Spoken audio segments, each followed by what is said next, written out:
Hey guys, it's Matt. Welcome to SpeedTutor. If you've been using Unity for a while, you remember how easy it was with the old input system to just write an input line to do some basic debugging, to test things out, and you could do that straight out of the box without any extra effort. You could use something as simple as if input.getKeyDown and then your key code that you want for a pressed action, and you could even write GetKey or GetKeyUp if you want to get a holding or released key. And when Unity released the newer input system, and I think a lot of people thought that was missing, and you'd have to set up input actions and player input and do a lot more fiddling around, but there's actually an easier way to do this.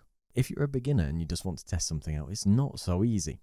If you go to project settings, player, and you go to the active input handling, of course you can set to both or set to the old one if you still want to use that, but by default it's set to new. But one day this might disappear, so this might be the perfect video to help you going forward. And you will actually have an input system actions asset in there too. But the thing is, we don't even need that to test it. I can even delete that from my project here. Now I'll show you the example first and then explain it as we go along. You need to add the collection at the top, which is using UnityEngine.inputSystem. And then within our update method, we can still do if, and in this case, I'll choose keyboard, current, dot, and then I'll just say ekey, dot was pressed this frame. And if we end that below, we can do the same thing as pressed. You could do something similar if you want the holding action, when you can do the current ekey is pressed, so like sprinting or something like that.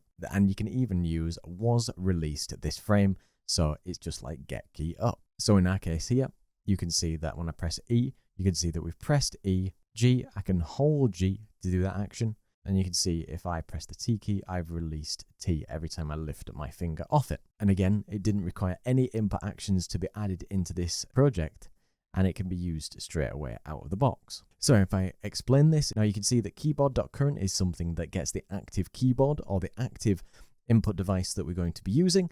The E key is a reference to the key that's specific or hard-coded in with a reference to the E key, just like G key and T key. One thing I will put in the description is a link to this documentation page because it shows you all the keys that you can get. Just like with any of the alphabetical keys, A to Z, you can just add that lowercase in front of it and you can access it if you want to access caps lock, things like that. And if you want to access digits, it's digit, the number, and then the key itself. Now I'm going to give you a quick example of how to do this if you wanted to use a controller rather than a keyboard. So that if you use if gamepad.current, in our case here, we can use a button, something like that, and then we can say was pressed this frame, and that would work for a gamepad like an Xbox controller. One thing, if you're trying to control this maybe for other people that might be using that, if you say that if keyboard or whatever device.current is equal to null, then we'll just return, because some input devices may not exist when you want to come and use them. So just be aware of that. So just remember that this is something for debugging, for testing,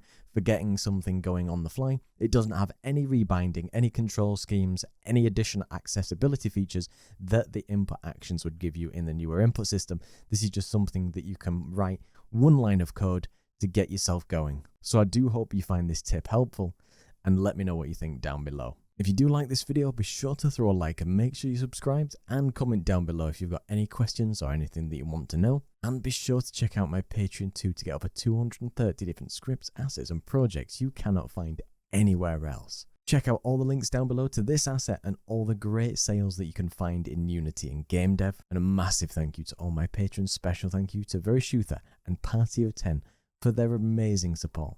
And to everybody else who comes to watch the video, don't forget to like, comment and subscribe. Cheers.